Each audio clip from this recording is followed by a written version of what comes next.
Olá pessoal, paz do Senhor, tudo bem com vocês? Chegamos em mais uma semana, mais uma aula da classe dos juvenis e dessa vez nós vamos estudar a quarta aula do primeiro trimestre dos juvenis, que tem por título Uma Viagem pelo Antigo Testamento. Lembrando que na aula de hoje vamos estudar os hebreus vão para o Egito, mas antes deixa eu me apresentar aqui para você.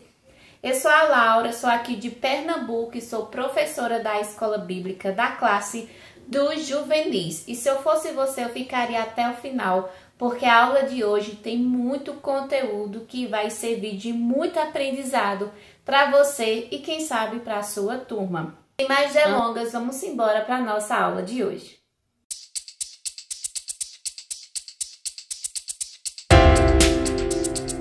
Os hebreus vão para o Egito. O texto base da semana, o nosso versículo-chave da semana, está no livro de Gênesis, capítulo 46, versículos 2 e 3. A nossa leitura bíblica em classe está no livro de Gênesis, capítulo 41, versículos 53 ao 57, e Gênesis capítulo 42, versículos do 1 ao 5. Vamos embora para o nosso primeiro ponto. A família de Jacó. Nesse primeiro ponto, a gente pode observar que narra a história de José. Jacó, que teve o seu nome mudado para Israel, teve 12 filhos homens. Esses 12 filhos homens deram origem às 12 tribos de Israel, como você pode muito bem conhecer a história. Dentre esses 12 filhos, nós vamos observar José.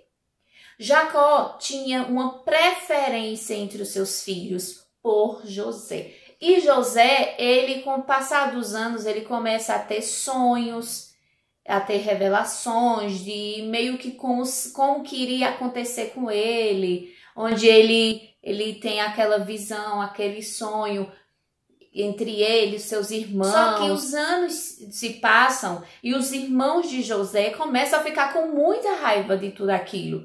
Porque o que acontece?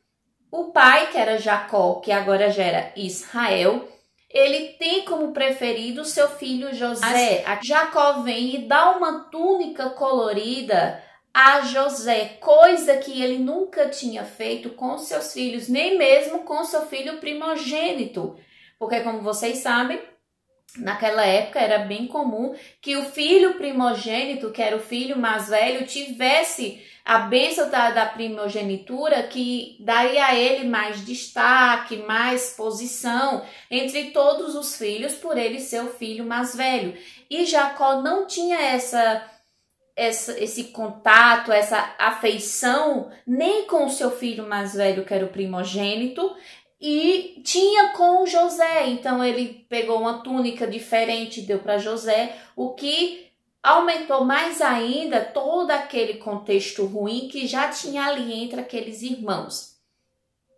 Além disso tudo, vem os sonhos de José, que José teve, tudo que os irmãos de José faziam de errado, José falava para o seu pai Jacó, que ia e reclamava com os seus filhos.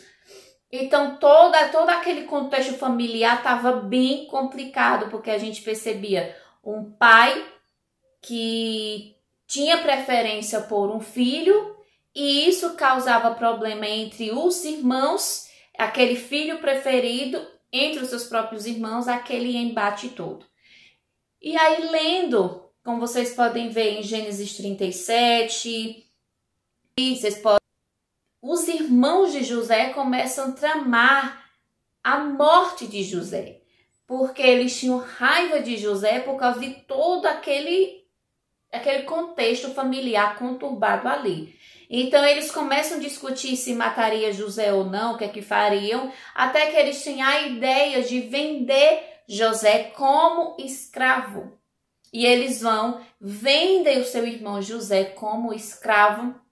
A caravana ismaelita vem passando, compra José como escravo, leva José embora, e os irmãos pegam a túnica de José, a túnica colorida, que Jacó tinha dado a José, eles pegam, matam o animal, mancham aquela túnica de sangue do animal para que desse a entender que aquele sangue naquela túnica era de José, que aquele sangue pertencia a José.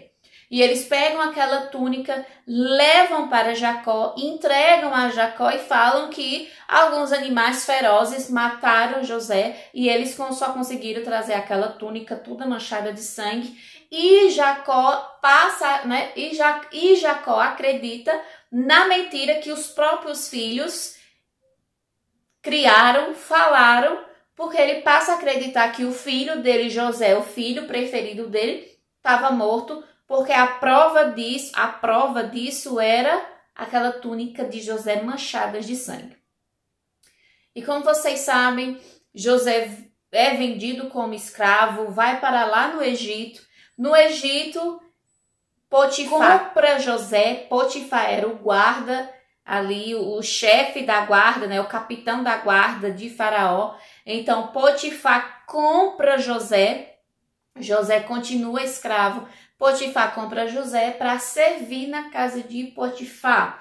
E José vai servindo na casa de Potifar, vai ajudando ali Potifar, tudo que Potifar manda ele fazer, ele vai e faz, até porque ele era um escravo ali. E ele continua ali sendo fiel ao seu propósito, aos seus sonhos, sendo fiel ao Deus de Israel e sendo fiel também ao seu senhor Potifar, que era quem tinha comprado ele. Só que o que é que acontece? Vocês podem observar em Gênesis 39, versículo 7, que José tinha uma boa aparência, ele era um jovem bonito, ele tinha uma boa aparência, e essa aparência chamou a atenção da esposa de Potifar, e ela vem e tenta contra José para fazer com que José se deitasse com ela. E José corre disso, José fala, não, como é que eu vou sequer tocar na mulher do meu chefe? Não tem como isso, isso é impossível.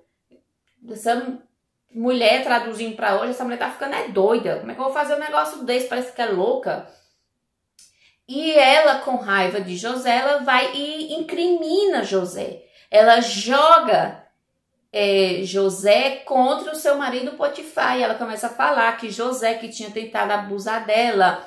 E aquele negócio todo. E Potifar acredita na mulher dele. E coloca José ali numa prisão. Lembrando que Potifar ele era o chefe da guarda, né, o capitão da guarda de Faraó. Então, ele pega José, coloca José numa prisão e não era José preso por um crime que ele não cometeu, porque ele não tentou nada contra a mulher de Potifar.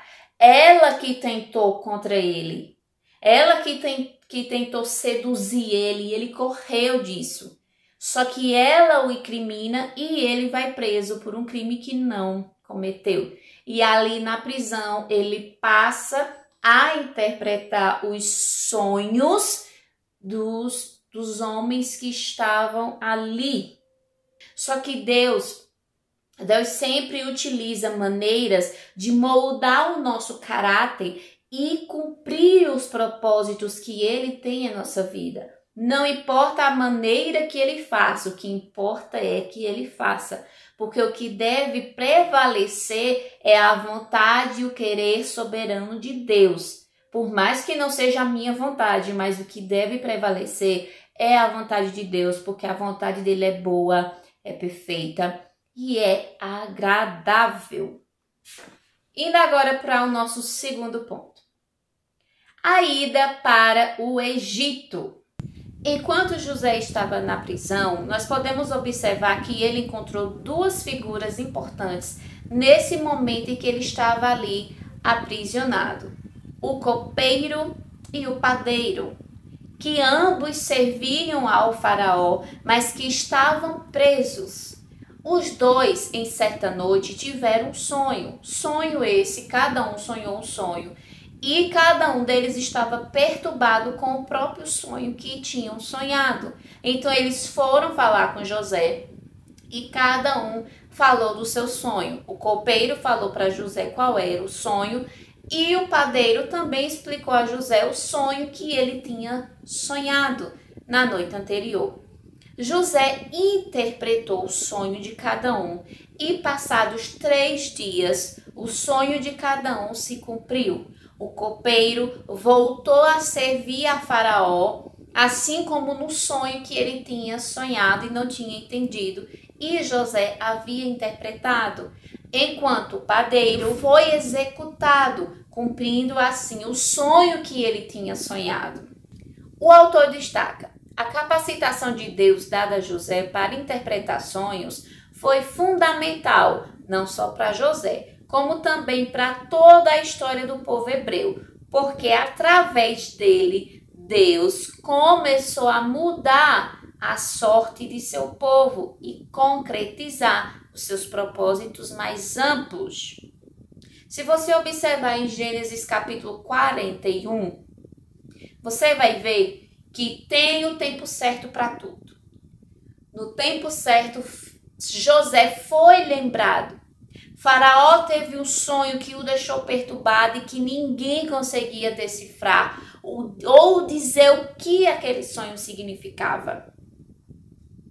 E ele chamou todos os sábios e magos do Egito para interpretar esse sonho, mas nenhum deles conseguiu. Até que o chefe dos copeiros, que havia sido restituído o seu cargo e que José lá na prisão tinha interpretado o seu sonho, esse copeiro lembrou de José e falou de José para Faraó. E ele contou tudo o que tinha acontecido, desde quando sonhou o seu sonho e como foi realizado esse sonho. Faraó então manda chamar José. E José vem até Faraó para interpretar os sonhos que Faraó estava tendo e que nenhum dos sábios ou dos magos ou dos mais entendidos em todo o Egito conseguiam realizar, conseguiam decifrar esses sonhos. Aí o autor vai destacar: no tempo certo, José foi lembrado e seus talentos foram úteis para Deus, para cumprir os seus propósitos. Deus cumpre todo o desígnio que Ele tem na nossa história. Basta que a gente continue fiel e sabendo que no momento certo, Deus vai cumprir. Indo agora para o nosso terceiro e último ponto da aula de hoje. O legado de José. Nós vamos observar nesse terceiro ponto, se você puder, abra em Gênesis 41 e deixe aberto. Nesse terceiro ponto a gente pode ver a parte que José conhece Faraó. Depois que ele é chamado até a presença de Faraó, ele conhece o Faraó da atualidade ali naquele momento. E Faraó conta a José o que havia sonhado. Aí o autor destaca: Faraó viu em José uma sabedoria sobrenatural. Olhe, Faraó viu em José, um escravo, uma sabedoria sobrenatural. Não era algo humano, era algo sobrenatural que vai além do que a gente percebe, que vai além do que nós somos. É algo sobrenatural, algo sem explicação. Que afirmou que o Espírito de Deus estava sobre ele e ordenou que José governasse o Egito ao seu lado. Gênesis 41, versículo 38 ao 44. Além disso, José foi um excelente administrador, tanto no período de fartura, como também no período de seca. Então veja, o talento, a sabedoria que Deus deu a José não era apenas para interpretar os sonhos de Faraó, mas também Deus derramou sobre José uma sabedoria sobrenatural para que ele governasse todo o Egito, Então ele sabia o que fazer no período de fartura e também sabia o que fazer no período da seca, até porque o sonho que ele interpretou de Faraó tinha a ver com o momento ali da fartura e o momento da seca que viria sobre o Egito. E a sabedoria que Deus deu a José fez com que ele tivesse estratégias para revelar ali o sonho, decifrar o sonho de Faraó e ter uma estratégia de como agir no período da fartura, o que é que ele tinha que fazer para que no período da seca não faltasse e ainda ajudasse e abençoasse outras pessoas. Nós também podemos observar nesse terceiro ponto, quando a família de José vem para o Egito. Gênesis 45. Aí o autor vai destacar aqui a narrativa de quando ele se revela aos seus irmãos, que é quando ele encontra com seus irmãos e os irmãos não reconhecem José, não imaginam que o governador que está ali perante eles é o seu irmão José, a quem eles venderam como escravo. Eles não imaginam, não vem na cabeça deles isso. Ele testa o caráter dos seus irmãos, quando ele testa ali os seus irmãos, e ele vem e se revela o José, irmão daqueles homens que estão ali, a gente pode observar que foi algo difícil, foi um caminho difícil de escolher, porque José ele não escolheu se vingar dos seus irmãos, ele escolheu perdoá-los. Ao invés de ele usar essa posição para se vingar dos irmãos, ele usa a sua posição para perdoar, para ajudar os seus irmãos. Ele libera o perdão. Em vez de usar vingança, ele usa o perdão. Ele abençoa os seus irmãos. É muito difícil de escolher esse caminho, de escolher o caminho de perdoar e não de se vingar, sabe? De guardar mágoa. Nós observamos na história de José que ele não guardou mágoa dos seus irmãos, porque se ele tivesse guardado essa mágoa, ele jamais perdoaria os seus irmãos. Uma pessoa que guarda mágoa de outra, ela não perdoa, ela sequer consegue ver a outra pessoa sem imaginar o que poderia fazer para se vingar daquela pessoa. Mas quando você perdoa, quando você não guarda mágoa, mas você realmente perdoa de verdade, você libera o perdão, você não deseja mal àquela pessoa. É um caminho difícil de escolher, não é fácil. Não é fácil você olhar para a cara de alguém que te magoa ou te magoou alguma vez na sua vida e você olhar e não querer esganar a pessoa. Mas quando a gente perdoa de verdade, a gente vê aquilo como um aprendizado. Não é algo que nos machuca mais. É uma cicatriz que fica a marca. É importante liberar perdão de verdade. É importante ter isso. Não é fácil, mas é importante. O autor vai destacar: quando Jacó chegou ao Egito com toda a sua família, porque José trouxe a sua família para morar no Egito, José trouxe o seu pai, os seus irmãos, toda a família, veio cerca de 70 pessoas com Jacó. Então José trouxe para o Egito cerca de 70 pessoas, contando com seu pai. Tudo sob autorização de Faraó. E os hebreus prosperaram muito na terra de Gozém, lá no delta do Nilo, onde a gente viu em uma aula passada. Gênesis 47. Onde o povo hebreu cresceu e se multiplicou abundantemente.